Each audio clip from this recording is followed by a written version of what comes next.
God. Hey! Okay, welcome. So what you saw there was Bergen, right? No? Yeah. It's just... Yeah. I think we still have the music on. No. Okay, I'm the only one then. Sorry. Are you fine? Yeah. I still have a rave in my ears.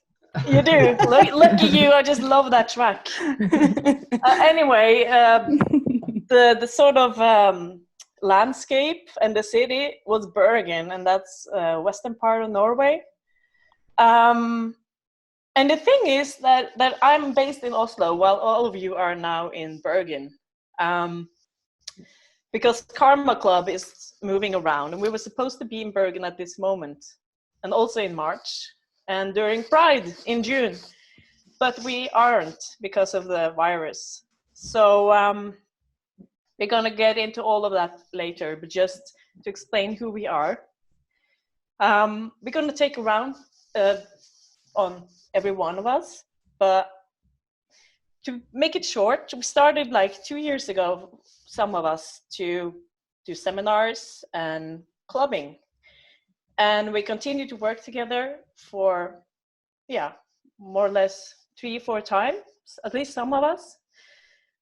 And we're supposed to do that this year and next year and hopefully in the future too.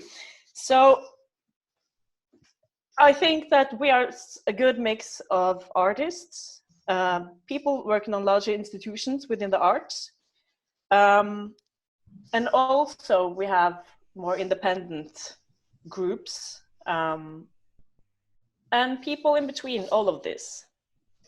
So maybe we could just start. I don't know, how does this look at your screen? Is TORA top left? Mm-hmm. Yeah. So maybe maybe we could just do it like clockwise. Just a short introduction on who we are, and then yeah, TORA.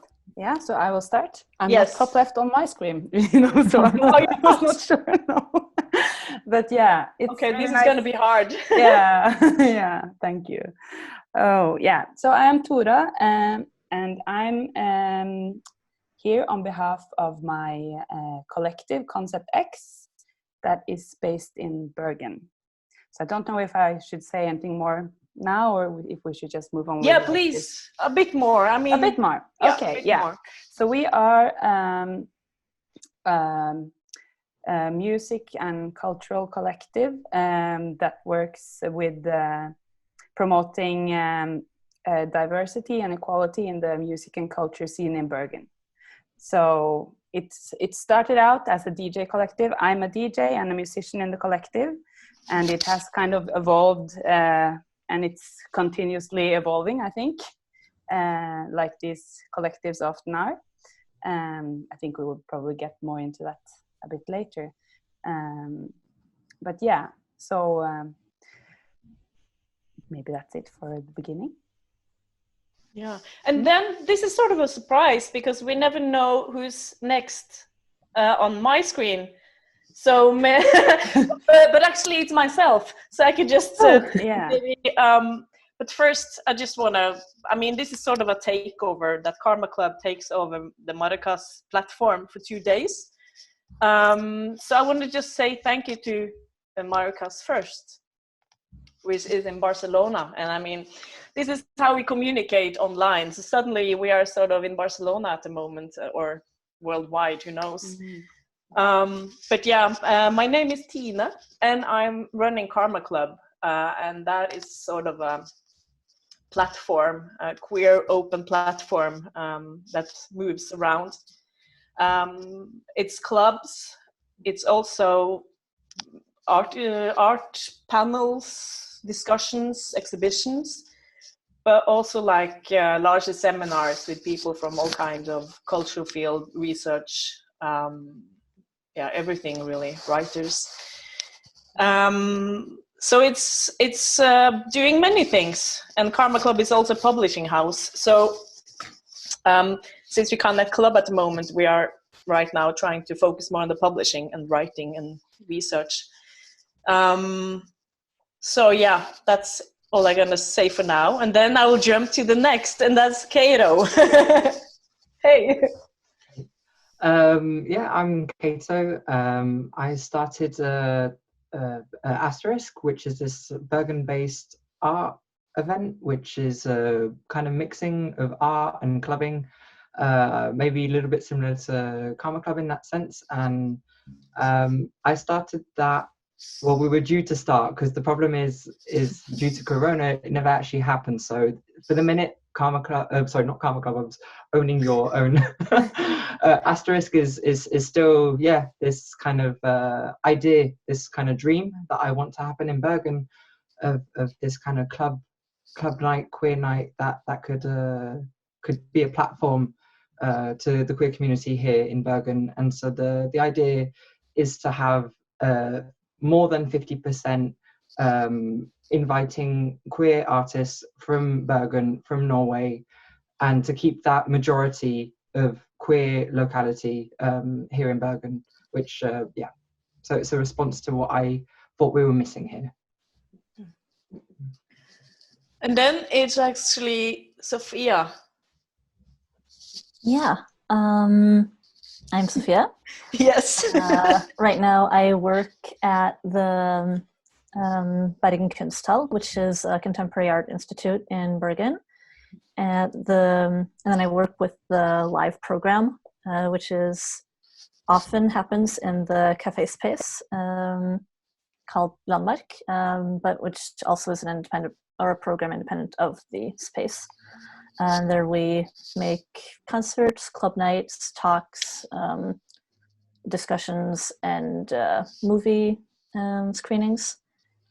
And I've been working there for the past 2 years. And 1 year ago, myself and Eva started up a platform called Golden Jar, in which to make space for young female, non-binary, transgender artists in Bergen and also internationally, and to work on thinking about the wholeness of a cultural event, and not just who are we booking on stage, but who is doing the tech and hang up the posters, greeting people with tickets, and having a very wholehearted kind of approach to it. And then it's Eva. That's a good follow-on. I'm Eva ROWSON, and I'm with SOFIA on Golden Jar, and maybe I can just say that we've sort of organised it so far through concerts, which are primarily supporting artists who are maybe trying out something new, whether it's a new collaboration or new direction in their work, or haven't ever played before, to try and give a stage to those people who would usually not have the confidence or networks to share their music. And also some sharing sessions, which are kind of smaller forums to bring music in progress in a kind of feedback session with other people who are producing music. And I guess, Golden Jar was born out of a desire to make this space, and a kind of continuing frustration with bumping into so many promoters who just couldn't find any non-male musicians, technicians, DJs, promoters. So, and also, hearing from a lot of our peers that, they lacked the kind of confidence, skills, networks, opportunities to share their music. So it's like a kind of filling that space. But I'm also now the daglig leder, which is the managing director of Bergen Kjøtt, which is an old meat factory in Bergen, and now is home to still counting, I'm still figuring out the number, but a number of artist and music studios, around 30 to 50, and that's supporting maybe over 100 musicians. And Konsept X are also part of the building. So I just started here in March, 2 weeks before Norway shut down. Scott. Yes, hi, I'm Scott Elliott.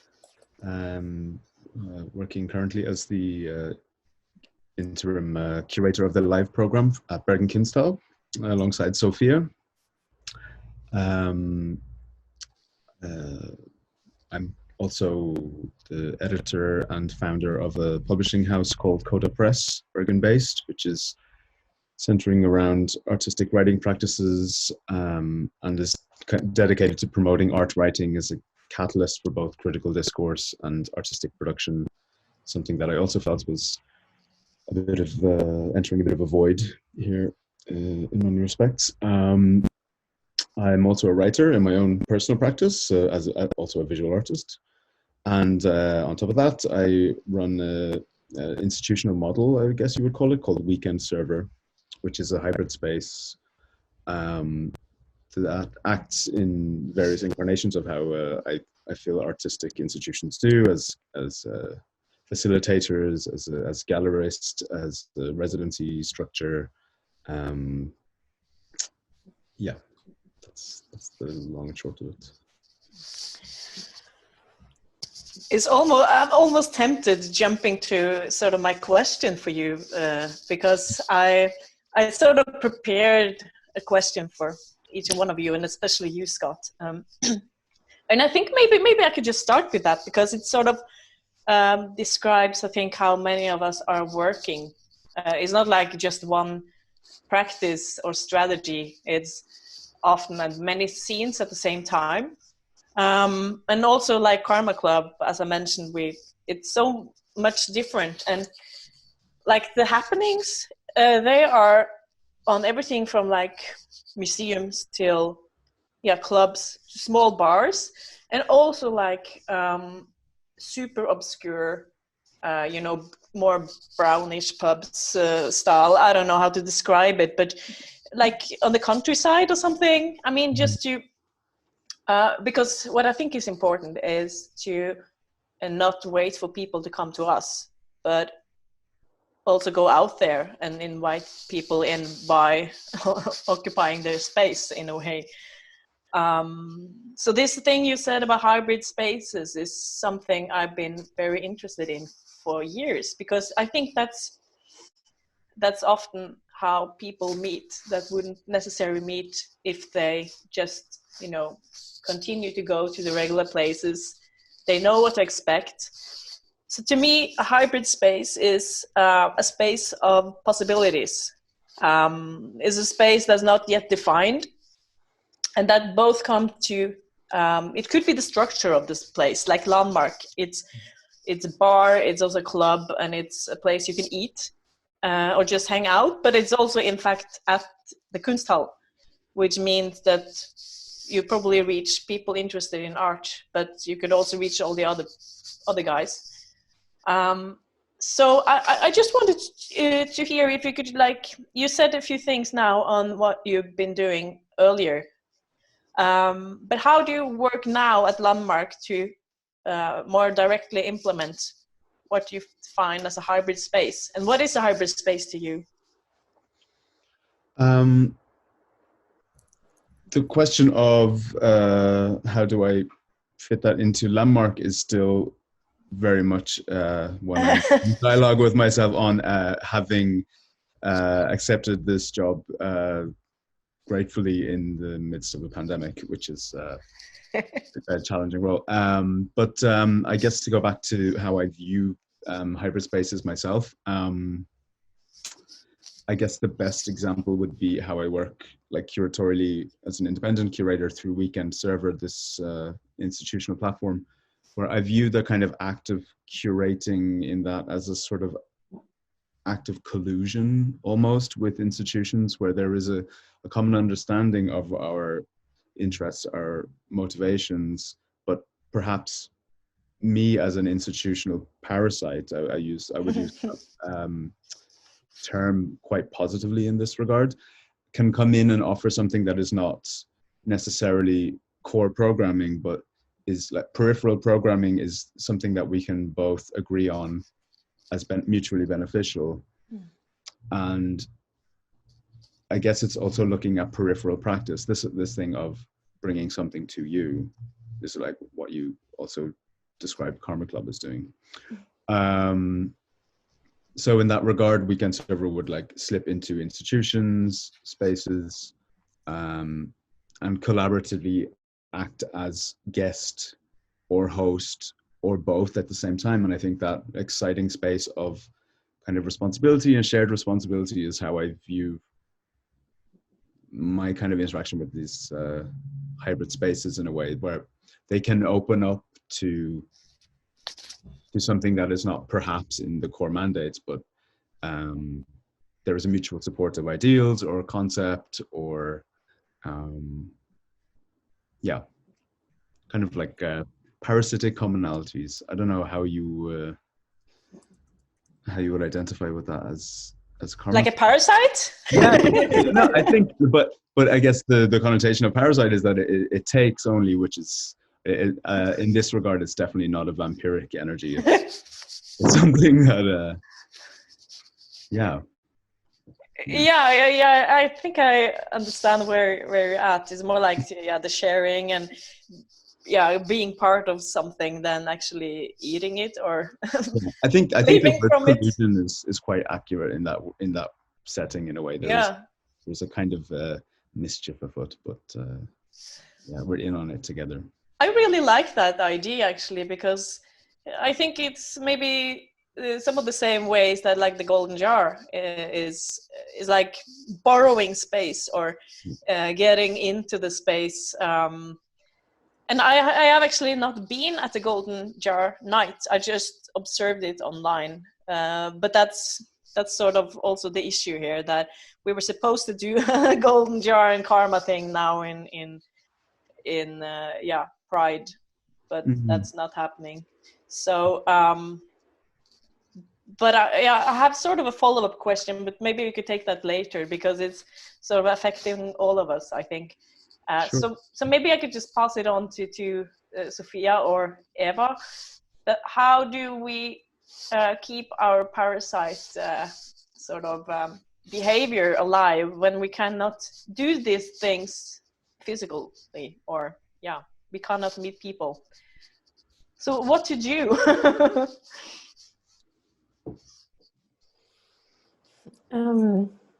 Do you want to say something, Sophia? Should I?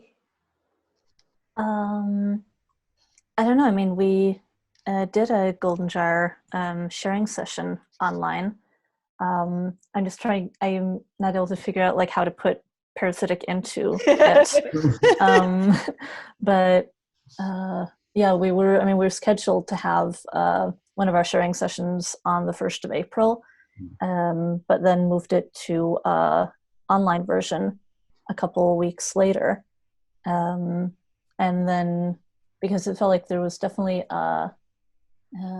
still a need for it, and we got to try doing it in a different kind of form. Usually we've had a sort of closed space where people come in and sit maybe 10 people in a circle and listen to the music, while here we had people send in music beforehand, and we had the tracks queued up, and some people who had sent in music joined us on a video call like here, projected behind us on a wall, so that me and Eva were physically in the space and the rest were joining us on the screen. And it was a very interesting, nice experience, because it was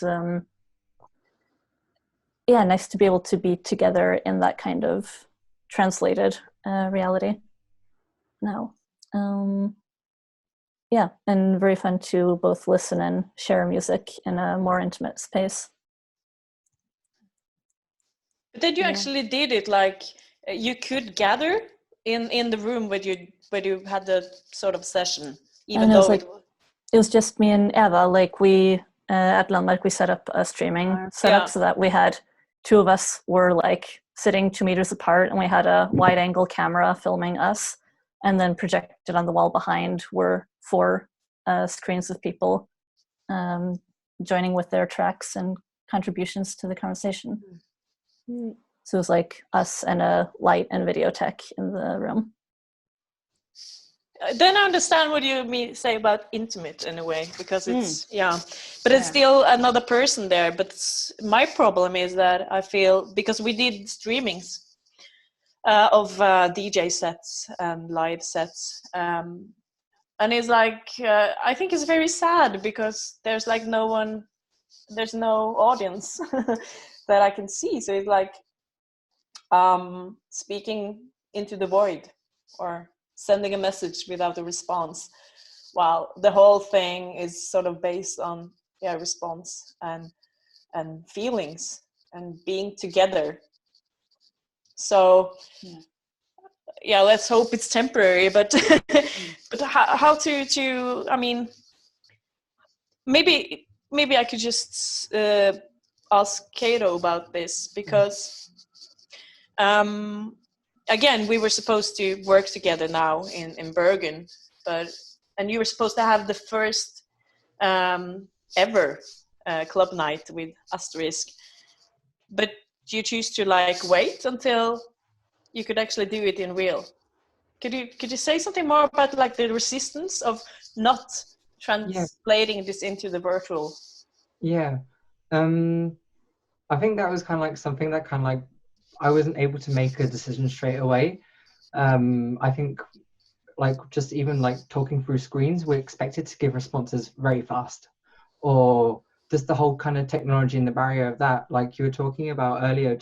I was just thinking about it when you were saying that, when you said no one, you didn't get a response. It's also kind of like when we're watching, or because I have been attending more these parties online, but as soon as you kind of walk out the room, no one can see you've walked out the room, or you can like physically press mute, which you can't do in real life. And so this kind of like bodily experience that you have with just in your own body when you go to a club and you experience music and vibrations, you don't get that through a screen. And ASTERISK was kind of always intended, especially for the first edition, to be about bodies, and trans bodies in particular for this edition, and burlesque. And these are all kind of like how we view bodies and how voyeurism comes into place. And as soon as you add a camera, you're adding a whole different element of voyeurism and desire. And I think it's a conversation that I didn't necessarily want to have in forms of technology, or with screens, especially because it just adds a whole new layer. For instance, like what we watch on screens, what types of bodies, trans bodies on screen are often associated with porn. I wanted to bring that into a real space, a trans body, so we could dance in the space and occupy it. And to do it online felt almost a bit counterproductive to what I'd set out to do. So for the minute, I've decided to put it on pause for a bit, because I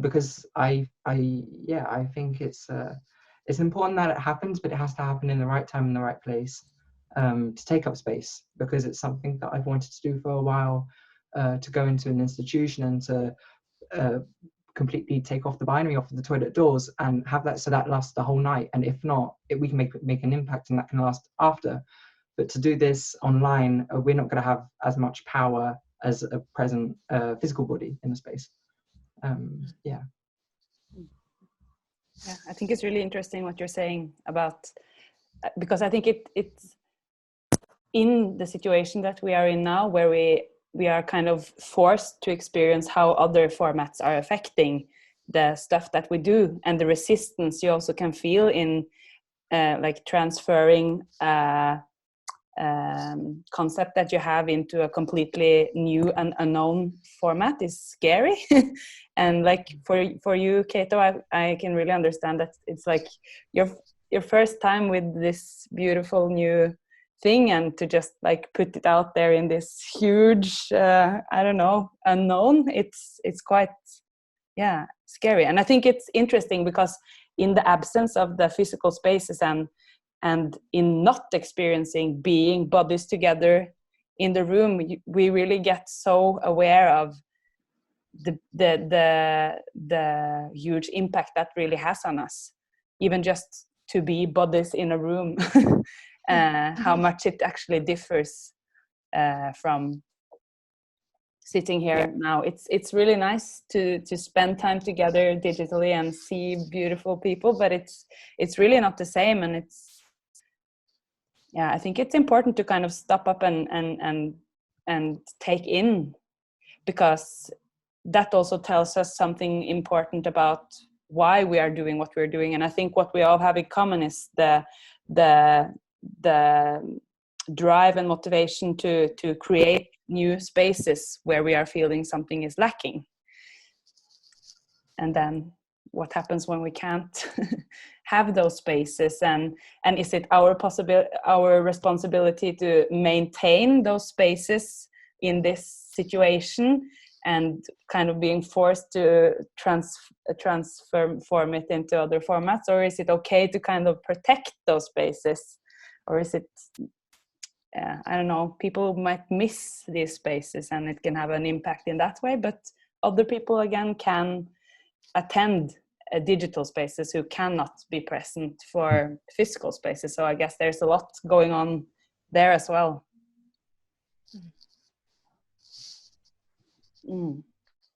I'm looking at Eva. I don't know. I just sort of, yeah, because you're always that, you're so inclusive.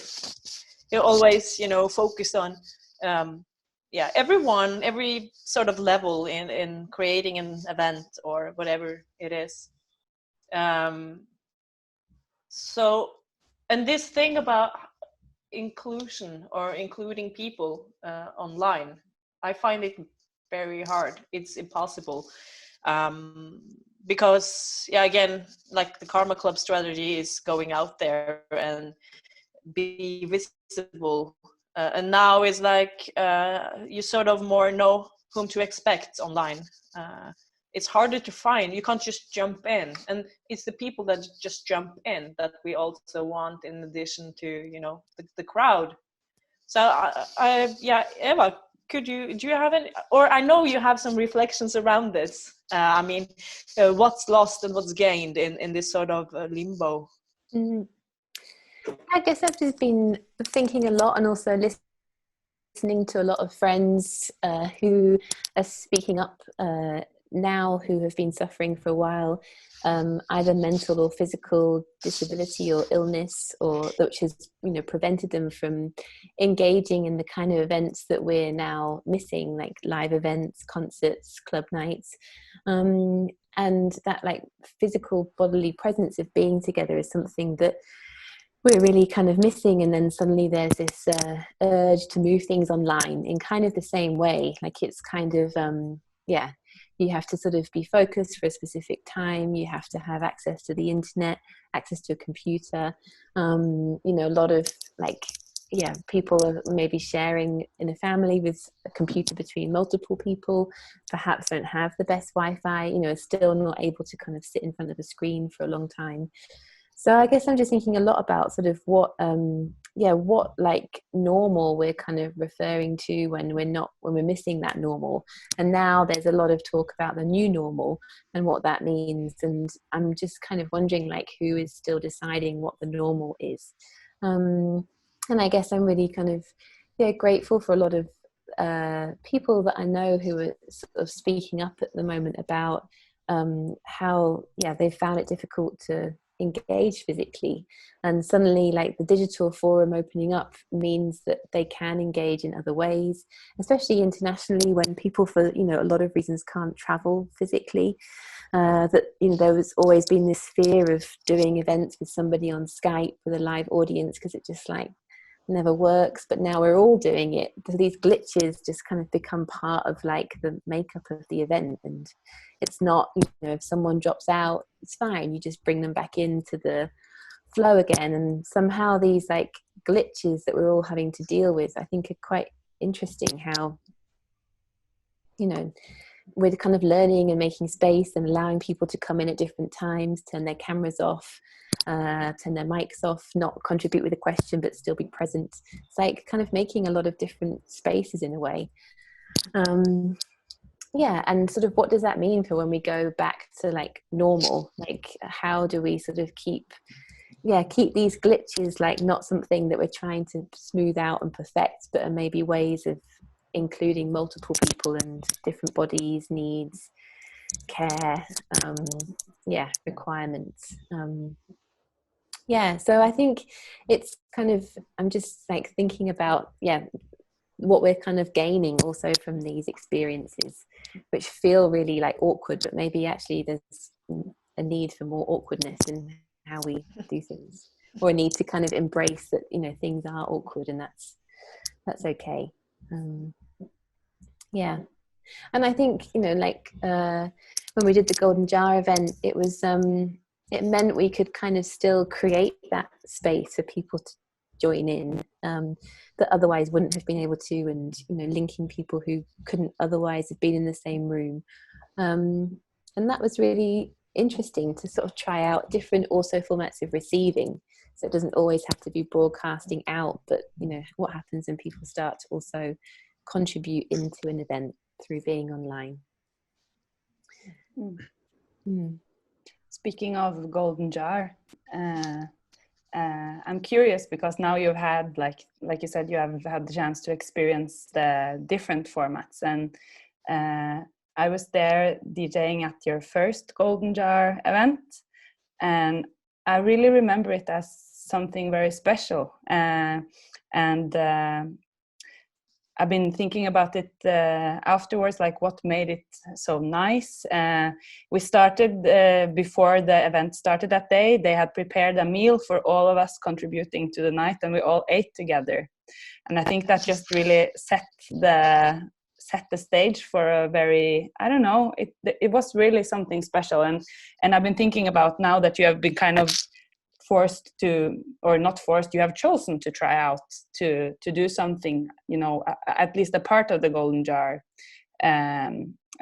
format online. And I wanted to ask Sofia, I don't know what you remember from that night, like the first night, because I remember talking to a lot of people that had the same experience, and it's like you want to kind of figure out what was that, what was it that made it so nice to be together, and how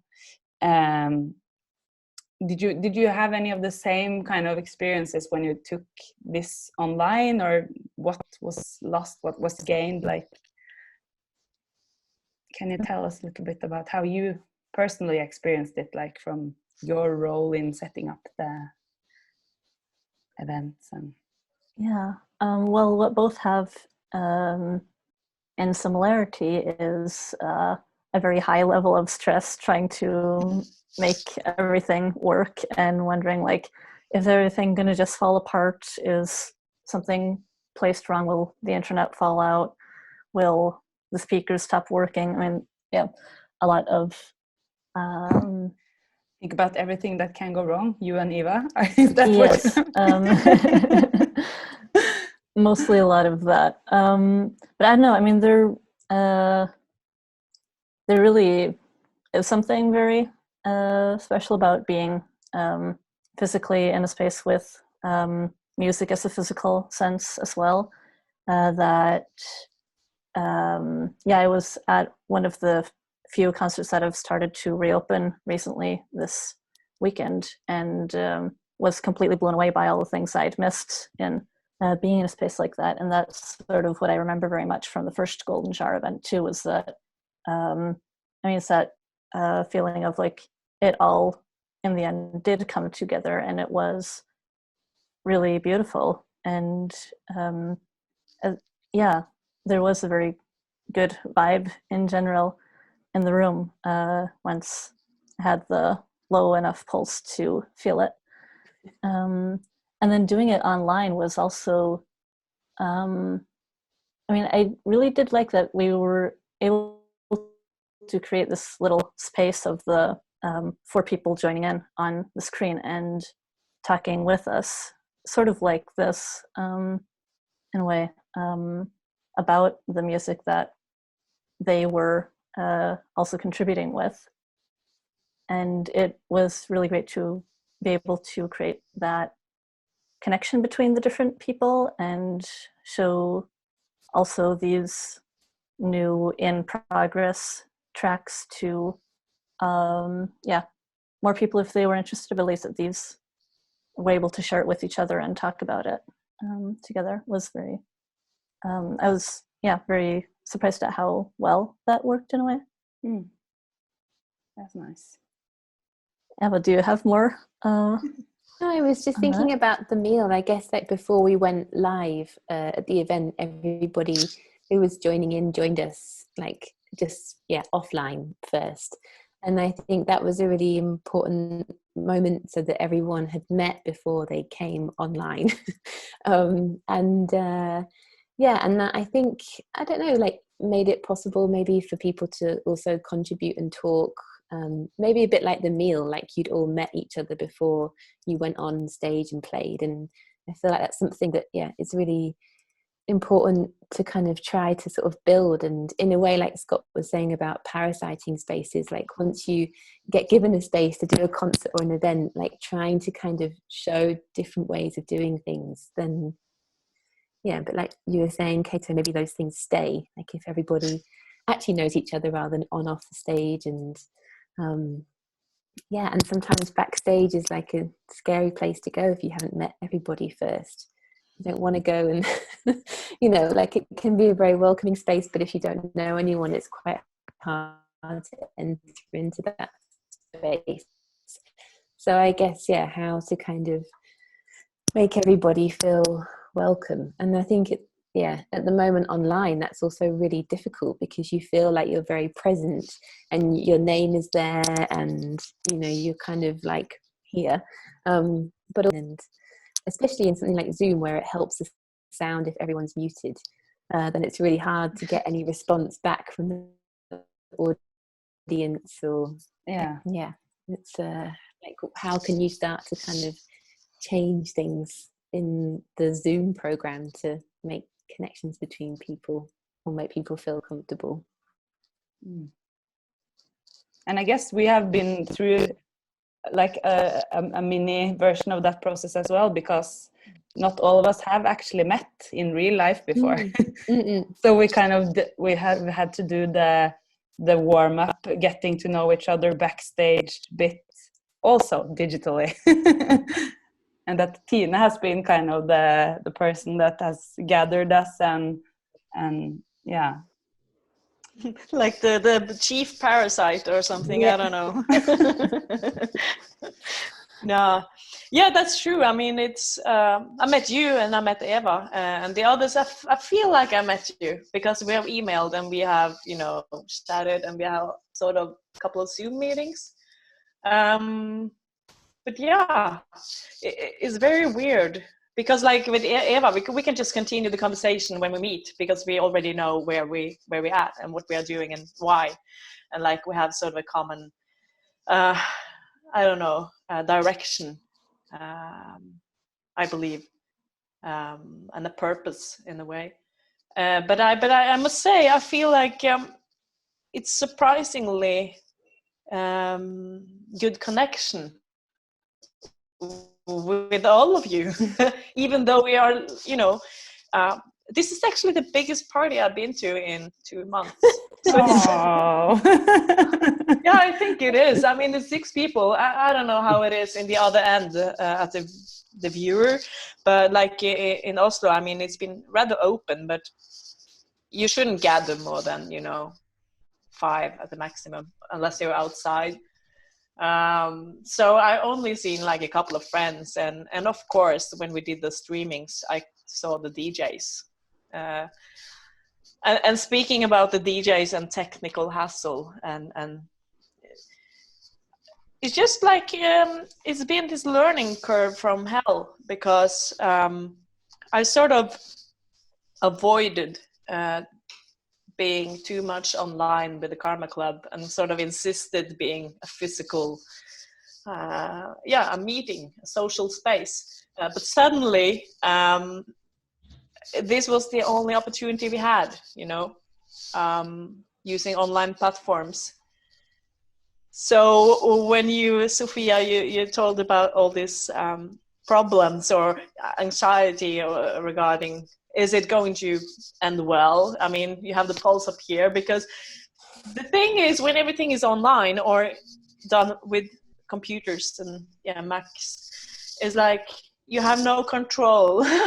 And it's like, I just hate tools that I can't use with my hands, because it's so frustrating. I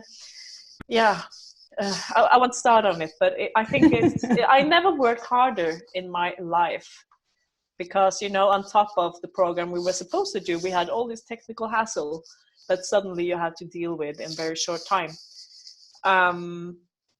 So, but yeah, I will actually use my last prepared question for Scott, because it sort of touch upon this. You feel this need on for going online, and it's like something is missing, unless, or the time is, you know, the speed of things is changing when we are in a situation like we are in now. And in the beginning, I felt, again, this resistance. I just wanted to slow down and postpone everything. So the reason we didn't in April was because it was sort of a community, and that felt valuable, that, okay, people came to us and said, we want to play. So that was sort of the value, that and building up an archive. So, but again, it's sort of a responsibility issue here too, because at the larger institution, you don't have the choice. You can't just stop the program. So I wonder if you could, like, because the institution you're at, Bergen Kunsthall, is probably the largest one here now. So you're the one that is sort of trapped in expectations and larger budgets and everything. So how do you deal with that? Because I know that you're really into more slowing down, looking into the archives, different way of perspective and value. Yeah, I am now, quite like in a reactionary way to what I kind of experienced as coming in at that very particular moment. I think to speak in a kind of collective understanding, I guess maybe something that we all understand with hybrid spaces and particularly queer spaces, this notion of being expected to shift all of our safe spaces and queer identities onto an online platform all of a sudden feels very dangerous, and we've like disarmed ourselves in kind of a not comfortable way. So I kind of had that struggle that I was coping with in one sense, but then from an institutional perspective, we were also oscillating between different rhythms and different ways of working, in that, yes, you're running more time to do things, but you're also supposed to shift that online, and you're supposed to come up with new structures that are supposed to be very visible and embracing wider audiences, but we're also trying to reopen physically as well, slowly, based on governmental regulations. So I kind of feel like there is this like back and forth and oscillation of being in a very uncertain, precarious moment, which is right now because we haven't had time to process this new normal as well. And I'm also worried that when it does go back to something that resembles an old normal, that we won't have had time to reflect upon that either, and there will be this kind of residual stress, anxiety that comes along with that. To speak on an institutional, from an institutional perspective, I think we are now doing what we should have been doing for many years, which is opening up to audiences that have not had that accessibility necessarily. And I think what Eva touched upon with people who have not been able to access the space for certain reasons, physical, maybe due to anxiety disorders or other things, mental health disorders, that now those spaces are safer for certain people, but we should have been doing that for a long time. Those spaces should have been hybrid in a different format. Yeah, but the screen now has become such a definitive space. It is not conducive to a certain type of visibility as well. KAETO has also elaborated on that.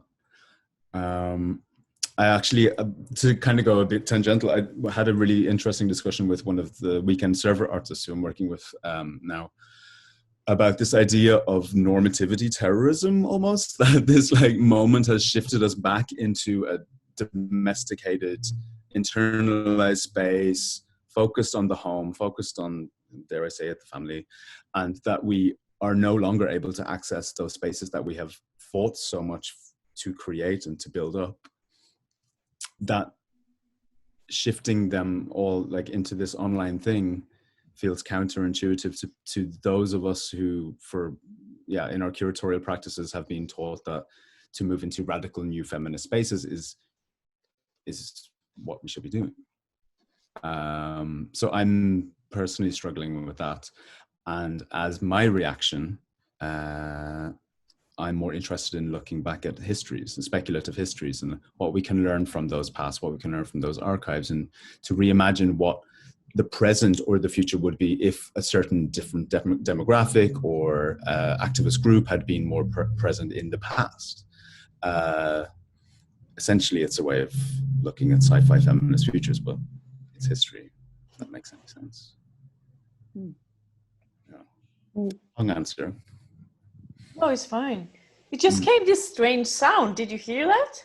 It's probably me. I'm in the loudest space. I can't mute, but yeah, Kunsthall is like right next to this wardrobe. Yeah. There's a truck driving by.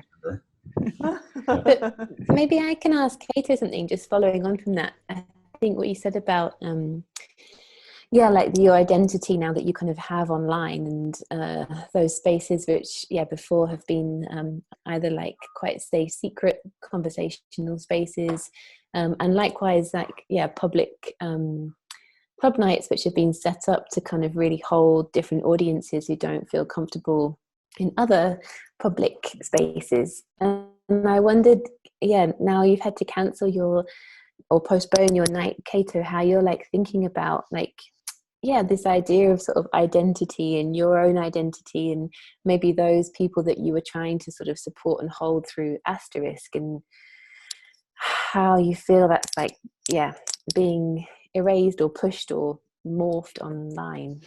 I think it's so I just like ping-ponging back to what Scott said. It's definitely this kind of like private and public, and I think even just like kind of like our notions of what is private and what is public aren't like in boxes. So I would go out and maybe imagine there's like I go to a queer night. There's not a club photographer. I have a night that is in public, but it's still private. If I do this online, like how I'm doing now, I could be like waving to my family like on Facebook, who I'm not out to. Hi, mum and dad. I'm just joking. But like this is kind of like what it's a difference as to public and private. And I think it's something when you're working with issues of identity and they're so close to your personal self, that is also private, and so you're also placing yourself and having to go through issues philosophically or ethos or ethically, but also very personally. And so to have both is hasn't been easy at all times. And I think my relationship to my identity, just on a personal note, has changed as well, because it's kind of how we are at home. So I'm in my home, but I've hidden my bedroom behind me.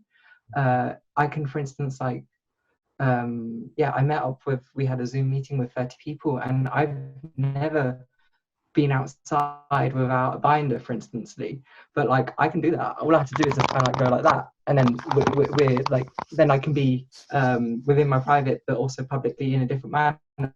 So the way we present ourselves is also very different now. So I don't have a solid answer to it, but I think it's going to strike us more kind of like after, when we do come back to a physical world, and how we look at other people and how we view ourselves, and our relationship to ourselves, the other, and society is, I think, going to change from this point onwards, where it's already changing now. And sorry, I don't really have an answer for it. it's still kind of like really No, in my head as well. it's really useful just to, I think there isn't an answer, so it's just useful to hear these thoughts and how it's changing so much depending on where you are and what you're using and who you're with in these spaces as well.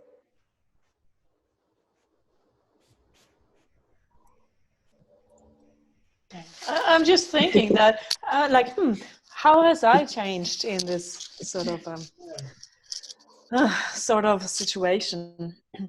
I'm usually like very social, but the thing is, I think I've been more protective on my private life, because suddenly everything is my work sphere, or I'm reachable through the screen and the phone, and my office is at home. Well, not today, but usually it's in my bedroom too. So it's like sometimes I'm much more like I have to shut everything off and be alone, and that's such a strange reaction, because suddenly you go from being extrovert to becoming introvert in a way, while others change. It's just thinking out loud. Can I ask Tora if you've been meeting up with your gang? A bit, but it's like with all the other physical meetups that it's different. But we do have a physical space at Bergen Kjøtt, like Eva mentioned. So we do have a studio where we can get together, and it's been, for me, it's been also a good place to go, just to go outside of my house, go to the studio and also play some music. We have a studio that is set up with both like equipment to play live music, but also to do DJing and make mixtapes, and just being able to go a place and just blast some music really loud. That has felt really good, and we've been there, a couple of us, but of course you have to do it in a different way, with distance, wipe off the CDJs with the anti-back gel afterwards. So it's like there's this new choreography of what we're doing and how we're doing it together, and can we do a back-to-back set in our practice space. It's really just us, but we have to move the equipment further away. But I think for us also it's been a good time to kind of take a step back and kind of look at where we are now, because as a collective, I think we're continuously evolving. When you start something on the basis that you are missing something, and in our sense, it was it started out because two of the girls, they were starting to DJ and they didn't see any other female DJs. They experienced a lot of pushback comments, people checking if they were really playing. So they really needed a space, a more supportive space to kind of grow and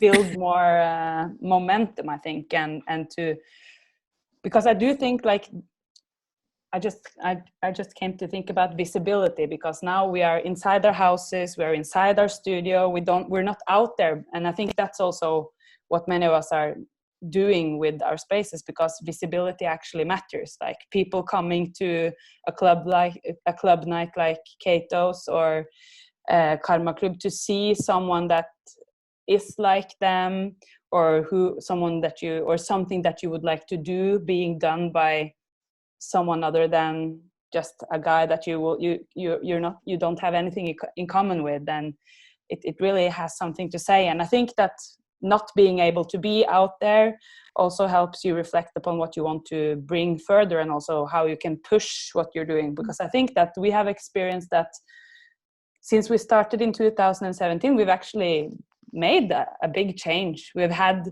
negative comments about how Konsept X has taken over Bergen. So then I think like people being angry because apparently it's too much, and that's also a common thing, that when you try to change something you will always get critiqued.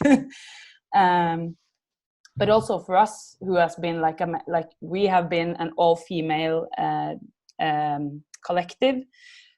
Also now trying to push it further, because we shouldn't be satisfied with seeing, or like we're not finished because there are more female DJs. We have to reach out to younger people, we have to reach out to other people. So I think now we've just taken the time to plan more also, like who do we want to try to reach out to, like Tine said, because it's not just who comes to us, we have to reach out to them. So we are planning to do workshops in collaboration with Papillon, for example, who works a lot with minority women, and and how what do we want to do when this strange period is over? What do we want to take with us from before, and what do we want to change? Because I think it's quite confronting to be in this mode. So where do we want to go now? What are our aims now? Who do we want to reach out to? Who do we want to support and include? For me, it's been a time to really take a step back. And there's a lot of disagreement also, inside the collective. So that's also a format, because like Tine and you, KAETO, you're working alone. Eva, Sofia, you're a duo. Scott, I don't know you that well, but it's we are 9 persons trying to figure out what we want to do and how we want to change the world together for the better. So it's useful to have some time to reflect as well. Great. There's actually one thing you mentioned, just who do we want to include, and the critique. And when we were supposed to do the Bergen thing in March, remember it took like 15 minutes, and you got or one of the other girls got an email from this guy that where are the men? But sort of, the point of the thing was giving a stage to also minorities, but of all kinds, like trans people also, but also, like I said, Papillon, and other groups. But at the same, you first. No, it was like you said, we kind of expected it, but at the same time you get surprised that like you really try hard, and we are trying to not do the like we didn't find a person like this, or we didn't like you work your ass off to reach out to like a lot of different people and to create something, but you can't have everyone there always. And when your goal is to kind of amplify marginalized voices, and someone asks, where is the men? It's very tempting to just be like, oh my God. But then you also really have to kind of meet that comment and give a response and invite them to come and take part in it, and maybe you'll learn something. But it's hard sometimes, because you can really feel like when you work like in culture, but also it's activism really. And I think that's also something that people it varies a lot how comfortable you are admitting that what you do, this thing that's personal or something that you personally are passionate about, it's also political. It's activism trying to change a situation. So but actually I have just a comment to that, because like to me it's so important to Karmaklubb has been also criticized of not being queer enough. Because like or they ask, is my male friend welcome? And it's like, yes, it's very welcome. So is this balance between including and excluding? And again, we get so, even people like us who are really striving to make this inclusive, open, hybrid spaces, we kind of get pushed into those, like the label thinking, like, who do we have represented here? Can I find that person? And that's also really uncomfortable, because that's not what you want to do either. So it's just like the society is really pushing us into that kind of thinking. I think, Tora, what you said about this being activism, or an act of activism in itself, is is incredibly accurate, because no like democratic balance ever came from a reaction against something being wrong. You know, it was like there was always, you're pushing against it exactly out of necessity. And it's a basic curatorial understanding of saying, like, by selecting this one thing or inviting this one person or this one demographic, I'm saying yes to that, but I'm also saying no to like an infinity of possibilities, which means that there's never going to be that like that balance and that representation that satisfies all. But in this moment, because we're all in some way addressing those voids in those elements of culture that we're working in, we have to push in an extreme in a way, or as extreme as we can within a still very how do I say this? Yeah, homogenous society, or like in Norway, like we have a pretty like defined culture in that regard, so, and understanding of certain things. So we have to push even further in a way. You know what I mean, Tina? It's like, yeah, just a funny way of saying it. Yeah, as delicately as I can, but it's like like we still need to push even more. Yeah, exactly. Yeah, because it's easy to think like we are lucky to have come so far. Someone would say that, but you know that there are a lot of people that don't feel that way, and in a country like Norway, and that's why it's important to keep on saying it, and it's not for the people that are already there, for all the others, right? That are not yet there, they're not yet exposed, or right. Yeah, or not yet invited. I think like there's a lot about just like, rather than like trying to grab people and lasso people, like TORA said, which is often like how funding or institutional ways of thinking kind of direct us to like bring these people in. And it's really about how do you kind of invite people, and that means really thinking about like KAETO is saying, like, what kind of space are you inviting them into?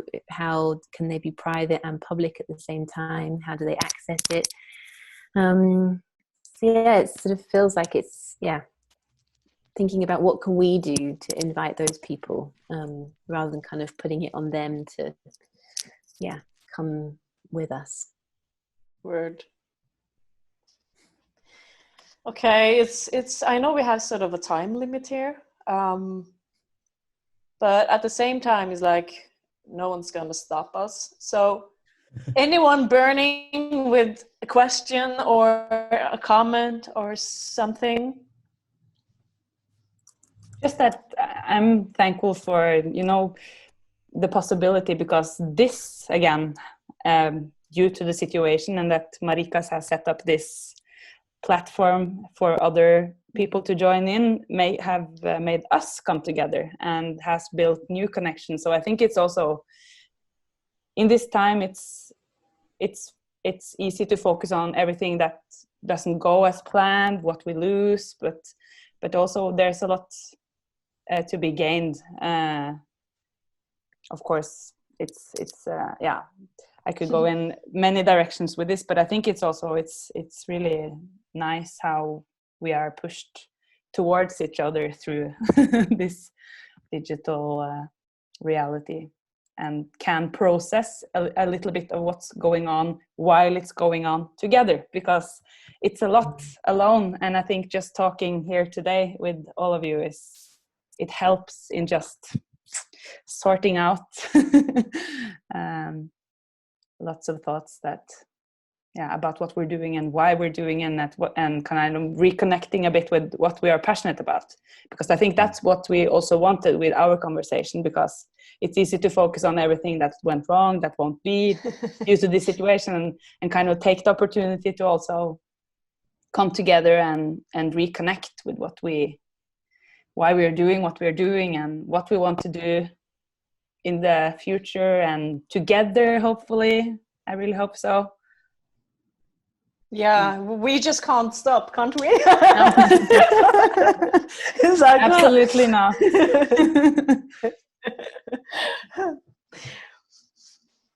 Yeah.